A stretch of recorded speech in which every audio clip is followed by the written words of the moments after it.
السلام عليكم ورحمة الله وبركاته. بالنسبة لي ڕێپێوانەکەی هەینیە و بۆ برا خوشکە بەڕێزانەی هەولێر و دەوروبەری ئینشاڵڵا جارێ چاوەڕێ بن، چونکە پارتی کۆمەڵی وعدی دابوو یەکێ لە وعدەکانی بردە سەر کە ئەو کچە پیسە داوای لێبردن کە هەرچەندە داوای لێبردن کافی نییە، سوکاتی کردن بە پێغەمبەری خوا صلی الله علیه و سلم خۆتان نەزانە حکمەکەی چی و دیارە. بەڵام لوچکاندنی و ئەلمانی و ئەو ملحیدانە بوو کە پاڵپشتی ئەو کوفریانە کرد. ئەم بابەتە بابەتی کشێکی مناڵ نییە، کشێکی بێخاون. بابەتەکە بابەتی سوکاتیە، چونکە ئەگەر تۆ هەڵوێستێکی وات نەبێت سوکاتی ئاسانە بێتەوە، کە سوکاتی ئاسایی بووە بە پێغەمبەری خوا صلی الله علیه و سلم بە الله تعالی و کاتێک ترەوە کۆمەڵگەی بەرەو فەسادی بەرەو لە ناوچوون و بەرەو غەزەبی الله تعالی چێ. یعنی شتەکە لە کچێکا بچووک مەکەنەوە. بابەتەکە زۆر لەوە گەورەترە. بابەتەکە بەرگریکردنە لە پێغەمبەری خوا صلی الله علیه و سلم. بابەتەکە ئەوەیە کە پێغەمبەری خوا مقدسە. کەس بۆی نییە لە ناو کوردستانە باسی بەخراپە باسی بکە یا جنێوی پێ بدە یا سوکاتی پێ بکە، چونکە پێغەمبەری خوا لە ڕۆحی خۆیان خۆشەویسترە صلی الله علیه و سلم.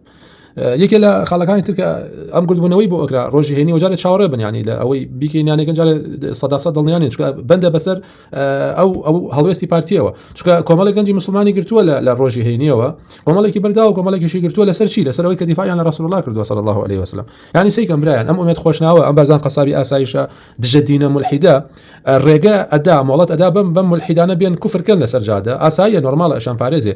بەڵام ئەگەر کۆمەڵی خەڵکی هەولێر لە کاتێکدا ملحیدانە خەڵکی هەولێریش نین، خەڵکی سووریا و خەڵکی شوێنی ترن، کۆمەڵی خەڵکی هەولێر گرت ببنەوە بێن بەرگریکەن لە پێغەمبەری خوا صلی الله علیه و سلم، نەک هەر مۆڵەتیان نادا بگرێ لە بەرامبەر ئەیان گرێ ئازاریان نەدا، موبایلیان نەدزێ، کۆمەڵی موبایلیان دزیوە، یعنی ئازاری کۆمەڵی لەو گەنجانە ئەدرێ گیرێن، یعنی هەڕەشەیان لێکرێ سوکاتیان پێکرێ. یعنی تۆ سەیکە برایان سبحان الله ئەم پارتیە چەند ملحیدە، پارتی ملحید، پارتی کافر، ڕێگە ئەدا پارێزگاریەکە لە ملحیدانێک بێنە سەر شەقام و کوفرکەن. بەڵام ئەگەر کۆمەڵە مسلمانێک بێن دیفاع بکەن، دیفاع لە رسول الله بکەن صلی الله علیه و سلم، دژایەتیانەکە ئەیان گرێ هەڕەشەیان لێکە ئیهانەیانەکە موبایلیان نەدزێ. ئەمە ئەو پارتیەیە میلیشەکانی پارتی. تۆ سەری ئەمانە چەند کافرن چەند دژە دینن.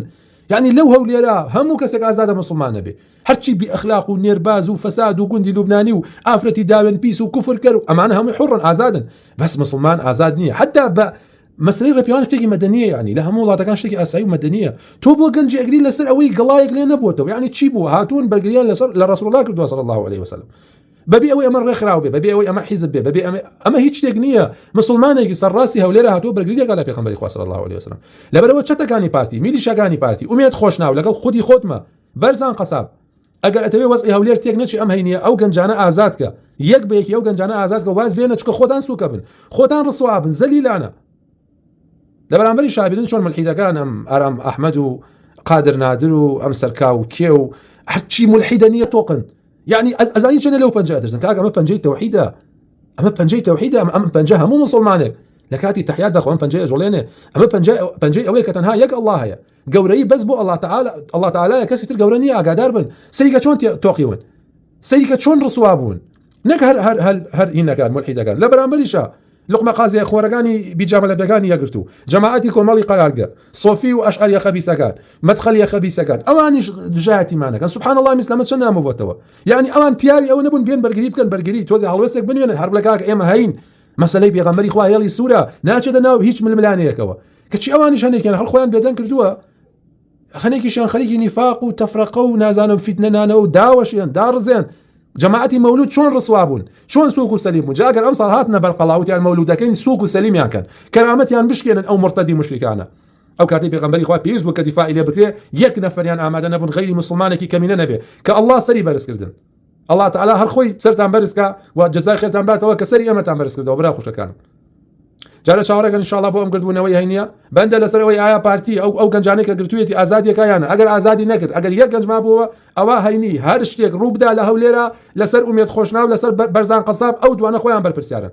باش ئاگادارم بنەماڵەی مەسعود بەرزانی کردویان لەسەر ئومێد خۆشناو لەن چۆن شتێکی وا بوو لە پڕێگا لە کاتێکا کەس بۆی نییە لە هەولێرات پەنجە بکا بەئاوە. بەڵێ ئەبێت چونکە پێغەمبەری خوا صلی الله علیه و سلم لە ڕۆحی خۆمان زیاتر خۆشمان ویستووە. ملحید و ئەلمانی و جەماعەتی نازانم یەپەگە و ئەمانش بۆیە هەربوون، یعنی لە غیرەتی مسلمانان نەترسن. هزار و یەک بوختانیان بۆ کردوین، ئەمە میتی تورکن، ئەمە جەماعەتی ئەحمەد شەرعن، ئەمە ئیرهابین، دەلەسەی چی بابە کۆمەڵە مسلمانێکی خۆڕسک دیفاع لاواسترین هەڵوێستیان واندووە کە دیفاع لە رسول الله صلی الله علیه و سلم.